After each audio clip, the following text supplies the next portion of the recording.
رب العالمين،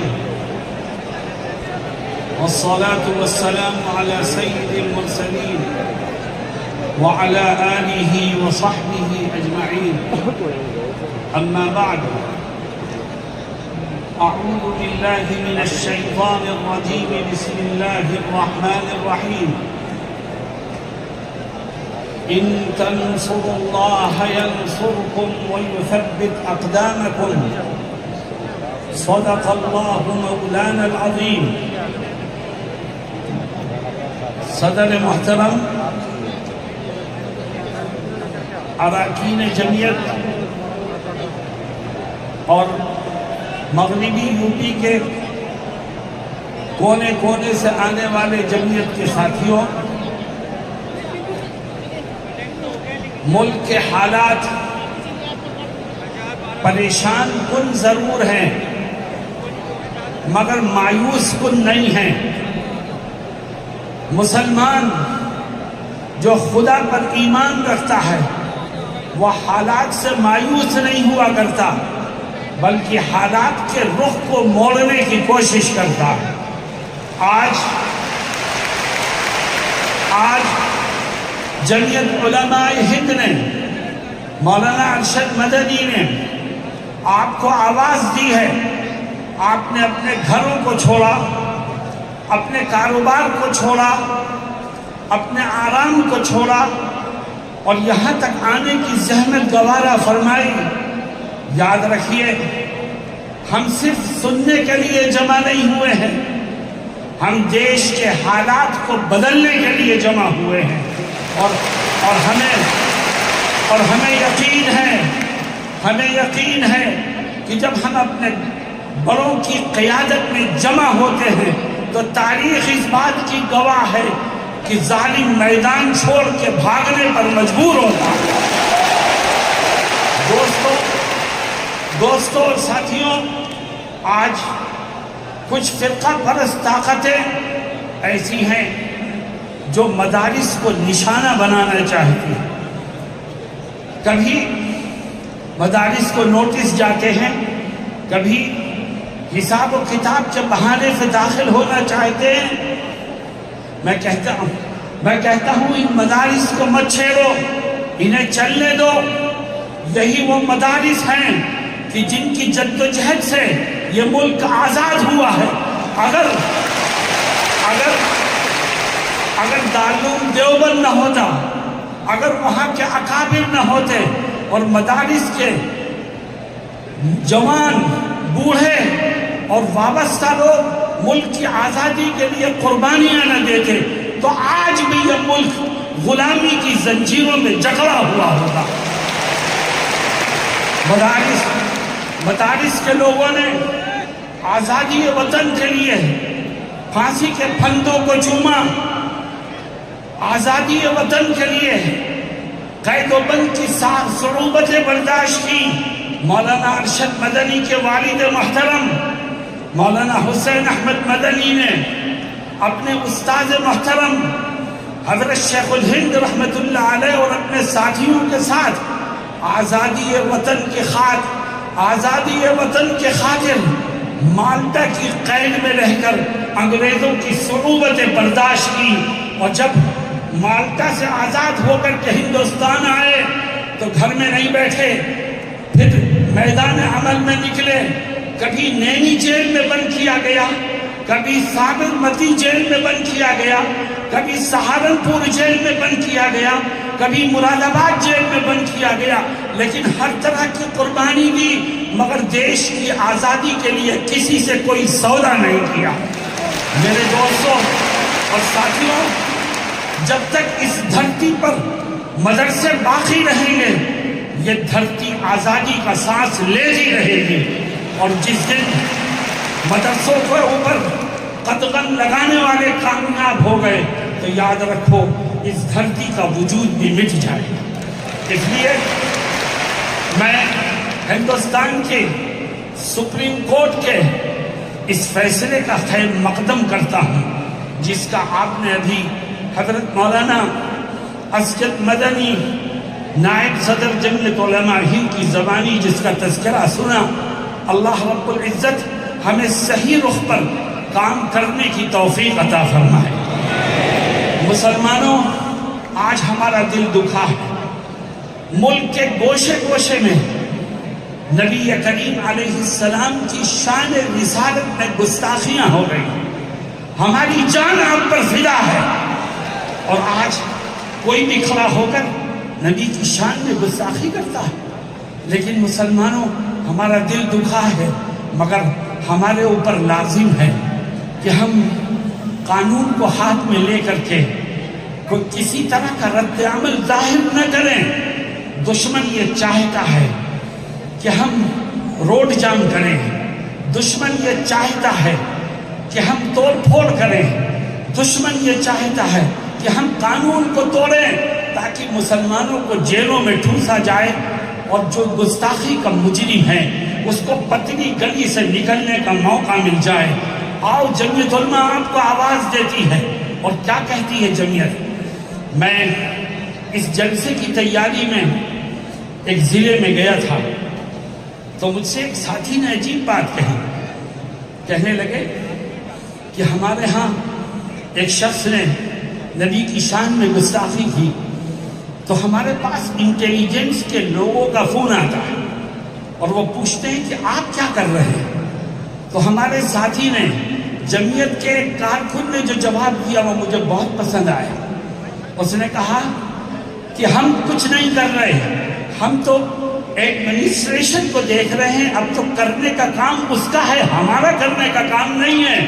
ہم دیکھیں گے آپ مجرم کو پکڑتے ہیں کہ نہیں پکڑتے، ہم دیکھیں گے کہ آپ اس کے اوپر سخت قسم کی دھارا لگاتے ہیں کہ نہیں لگاتے، ہم دیکھیں گے کہ آپ اس کے خلاف صحیح طور پر کارروائی کر رہے ہیں کہ نہیں کر رہے ہیں، اور اگر نہیں کریں گے آپ تو ہم قانونی طور پر ایسے تمام مجرموں کو کیفر کردار تک پہنچانے کی بھرپور کوشش کریں گے اور کرتے رہیں گے۔ لیکن قانون کے دائرے میں رہ کر کے ہم کریں گے تو ہماری بات میں قوت پیدا ہوگی، ہم اپنے مقصد کو پانے میں کامیاب ہوں گے، اور انشاءاللہ دشمنوں کے دلوں میں ہمارا رعب بیٹھے گا۔ میرے دوستوں اور ساتھیوں، نبی کریم صلی اللہ علیہ وسلم کی تعریف خود اللہ رب العزت نے فرمائی ہے، اور آپ کی شان اللہ کے بعد سب سے بڑی شان ہے۔ اللہ ہمیں آپ کی عزت اور دنیا والوں کو آپ کا احترام کرنا سکھائے۔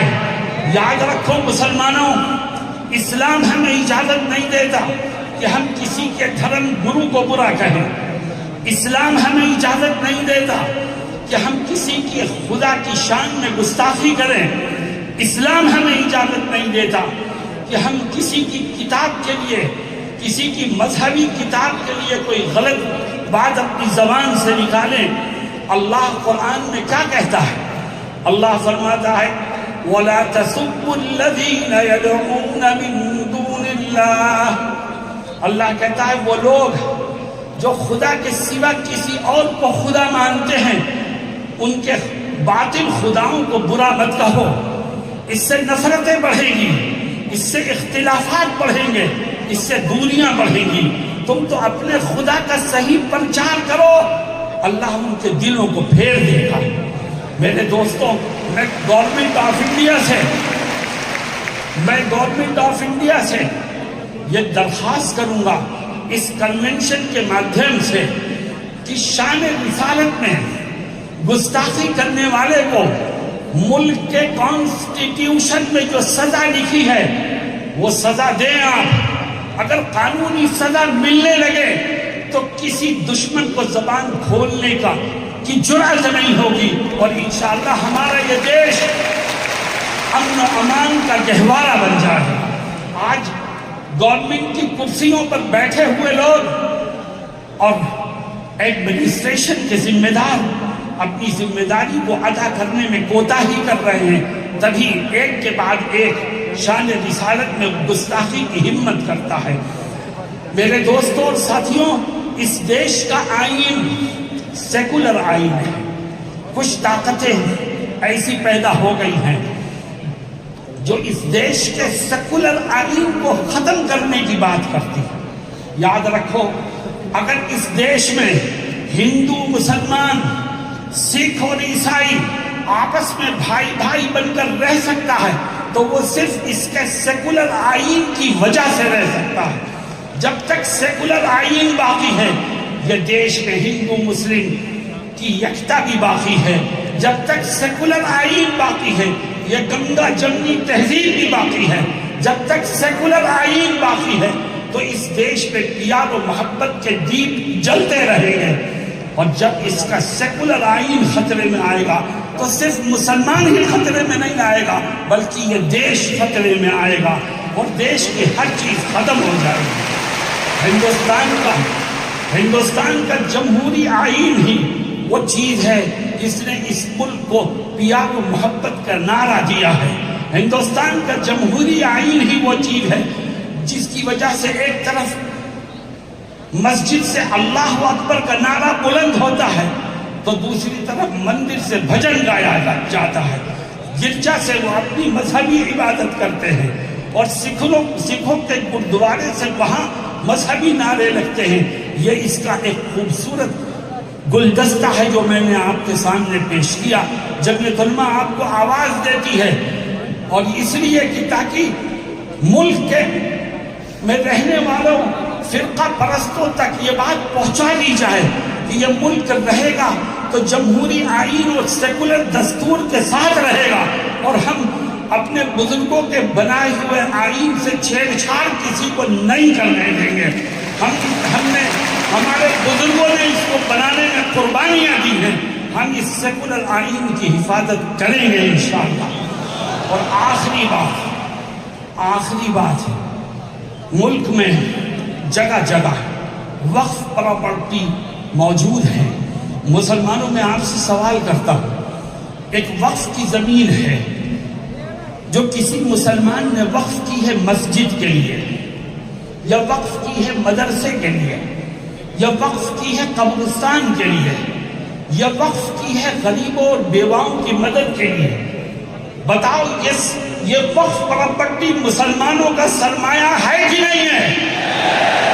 ہم اس میں کسی کی مداخلت برداشت نہیں کریں گے۔ یہ وقف پراپرٹی مسلمانوں کا سرمایہ ہے، اس کی دیکھ ریکھ بھی مسلمان ہی کرے گا اور اس سے فائدہ بھی مسلمان ہی اٹھائے گا۔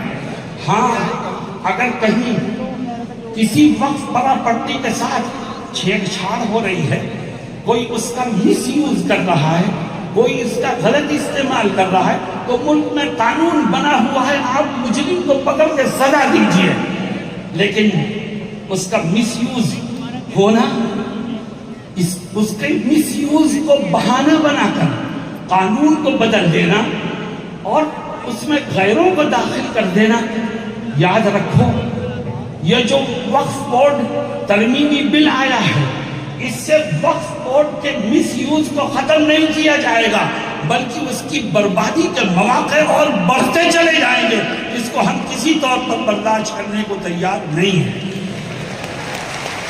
میرے دوستوں، ساتھیوں، آج صبح ناشتے پر حضرت مولانا سید ارشد مدنی فرمانے لگے کہ یہ ملک سیکولر ہے، بہت سی فرقہ پرست طاقتیں ایسی ہیں جو یہاں یکساں سول کوڈ لانے کی کوشش کر رہے ہیں۔ یکساں سول کوڈ کا کیا مطلب؟